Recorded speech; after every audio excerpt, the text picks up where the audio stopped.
Can you believe it, Celtics Nation? Just when you thought the sting of playoff defeat was starting to fade, just when the whispers of an off-season retool were beginning to offer a glimmer of hope, a new, far more devastating blow has landed, threatening to unravel not just a season, but an entire era. How do you even begin to process the news that Jayson Tatum, the very cornerstone of your franchise, the undisputed leader of your championship aspirations, is expected to miss an entire season? The air in Boston feels thick with disbelief, a collective gasp echoing through the city as the reality of this catastrophic injury sets in. This isn't just a setback, it's an earthquake. A seismic shift that fundamentally alters the landscape of the NBA and casts a long, dark shadow over the Boston Celtics' immediate future. And in the wake of such earth-shattering news, the whispers from the league's inner circles suddenly take on a chilling new meaning. Reports are now surfacing that the Boston Celtics, already deep in cost-cutting mode, have been engaged in trade discussions with a Western Conference team, specifically the Memphis Grizzlies. What once seemed like routine off-season maneuvering now feels like a desperate scramble, a team grappling with an unforeseen disaster and trying to navigate an impossible path forward. How do you pivot from championship contender to a team fighting for relevance, all while shedding salary and staring down the barrel of a season without your superstar? The news, delivered like a gut punch to the heart of Celtics fandom, is grim. Jayson Tatum, the transcendent talent who carries the weight of Boston's championship hopes on his shoulders, suffered a torn Achilles tendon during the playoffs and is now expected to miss the entire 2025-26 NBA season. A torn Achilles is one of the most brutal injuries in sports, a career-altering blow that demands immense patience and a grueling rehabilitation process. For Tatum, a player whose game relies so heavily on explosive athleticism, quick cuts, and elevation, this injury is particularly devastating. It's not just about the physical recovery, it's about the mental fortitude required to endure months of arduous work, knowing your team is out there battling without you. His absence leaves a void that simply cannot be filled. Tatum isn't just a scorer. He's the engine that drives the Celtics offense, a prolific shot creator who can get a bucket from anywhere on the floor. He's an elite playmaker, drawing double teams and creating opportunities for his teammates. On defense, he's a versatile stopper, capable of guarding multiple positions and anchoring the team's suffocating schemes. Losing him for a full year isn't just losing a star player.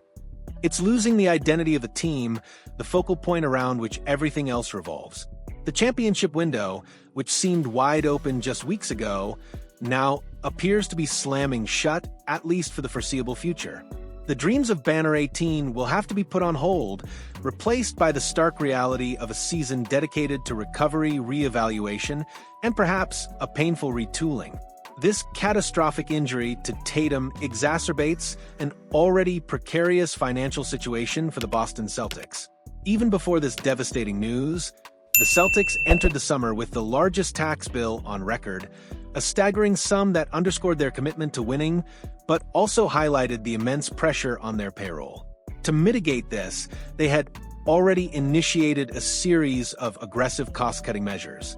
Veteran guard Jrue Holiday, a crucial piece of their backcourt, was traded away, as was the versatile big man Kristaps Porzingis.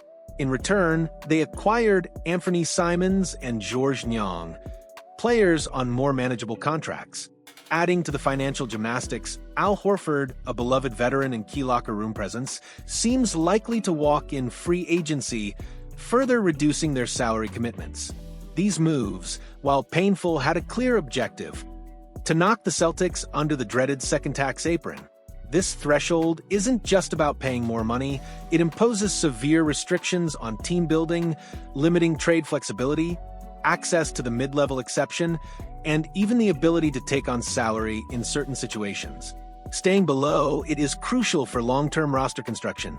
However, with Tatum now sidelined for an entire season, the calculus has dramatically shifted. Why continue to pay an exorbitant luxury tax bill for a team that, without its superstar, has virtually no chance of contending for a championship? The financial pressure already immense, has now become an existential crisis, forcing the Celtics to consider even more drastic measures to shed salary and reset their books for a future that suddenly looks very different. It's against this backdrop of financial distress and unprecedented injury misfortune that the recent trade discussions with the Memphis Grizzlies gain a chilling new significance. NBA insider Jake Fisher, a trusted voice in league circles, recently revealed that the Celtics, I think, are still very active in taking trade calls, maybe making trade calls. There was some conversation last week between Memphis and Boston about something that we're looking to track down some more info on. But rival teams are definitely still of the mind that Boston is looking for deals for both Anthony Simons and Georges Niang. This isn't just speculation. It's a clear indication that the Celtics are exploring every avenue to reduce their financial burden, even if it means parting with players they just acquired. While the exact nature of the discussions remains unclear, it's highly unlikely that Anthony Simons was the primary target for Memphis.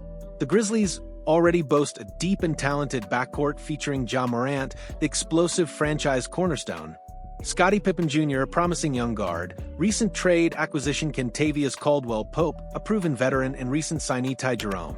They even just bought out Cole Anthony to clear more minutes for their existing guards, making the addition of another backcourt player like Simons seem redundant. Memphis's needs lie elsewhere, likely in the frontcourt or for more versatile wing depth. This points to Georges Niang as the more probable subject of these discussions. Niang is making $8.2 million this season, a salary that, while not massive, contributes to Boston's tax woes. For Memphis, Niang offers valuable shooting and veteran presence, attributes that could bolster their rotation. A deal could potentially be worked around John Conker's $6.1 million contract, with Conchar potentially rerouted to a third team like the Brooklyn Nets, who have reportedly shown interest in him. For the Celtics, moving Niang will provide further salary relief, easing their tax burden and offering a sliver of financial flexibility in a period of extreme constraint. It's a move driven by necessity, not by a desire to improve the roster, highlighting the grim reality they now face. So, what does this catastrophic injury to Jayson Tatum mean for the Boston Celtics' path forward? Without their undisputed leader, their entire strategy must shift. Do they pivot to a full rebuild, embracing the painful reality of a lost season, and trading away other valuable assets like Jaylen Brown or Derek White to accumulate draft picks and young talent?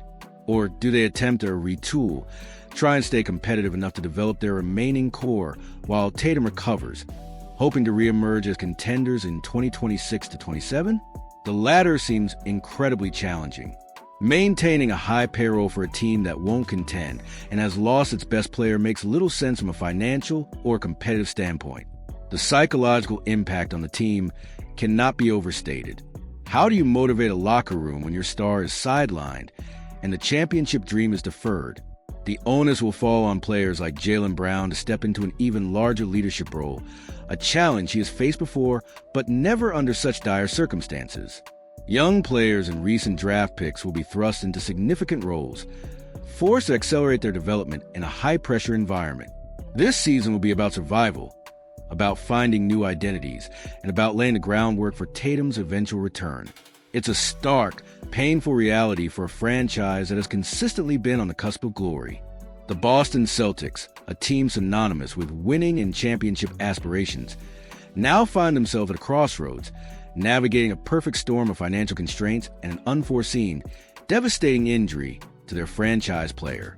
The reported trade talks with Memphis, while seemingly minor on the surface, are a stark reflection of the deep, systemic challenges that now confront this proud organization. The road ahead is long, arduous, and filled with uncertainty.